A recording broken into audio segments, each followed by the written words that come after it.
Graça e paz, irmãos. Esta é mais um devocional da Igreja MPB Zona Sul. Hoje eu queria compartilhar com vocês um texto que se encontra na carta de 1 Pedro, capítulo 4, do versículo 1 ao 2, que diz o seguinte: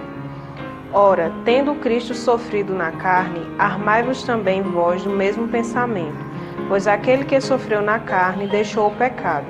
para que no tempo que vos resta na carne já não vivais de acordo com as paixões dos homens,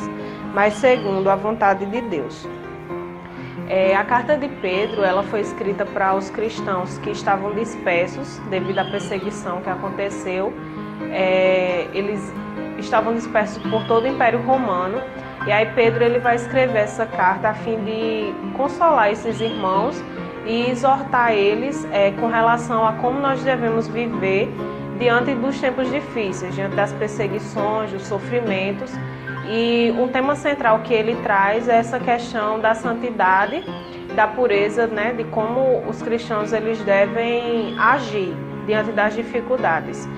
E aí nesse versículo, no primeiro versículo do capítulo 4, ele vai falar sobre a questão da gente ter que abdicar, né, e de muitas coisas na nossa vida e querer aceitar, assim como Cristo ele teve que padecer, ele teve que sofrer para que ele pudesse se abster, né, do pecado, das concupiscências, assim também a gente precisa fazer, né? Mesmo que a gente sofra angústia, perseguição, a gente vai conseguir, né, se abster de todas essas coisas, das paixões dos homens, como ele fala, né, para viver em santificação. No versículo 2 ele vai dizer, né, que no tempo que nos resta,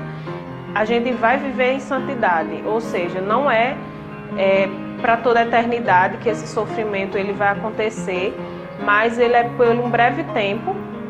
a fim que a gente possa viver segundo a vontade de Deus. Então, muitas vezes, os sofrimentos que nós passamos na nossa vida têm esse propósito de nos levar para mais perto de Deus, né, para que a gente possa viver em santidade, em comunhão e se abstendo das concupiscências da carne. Então, era isso que eu queria deixar para a reflexão dos irmãos e espero que os irmãos sejam abençoados com essa palavra.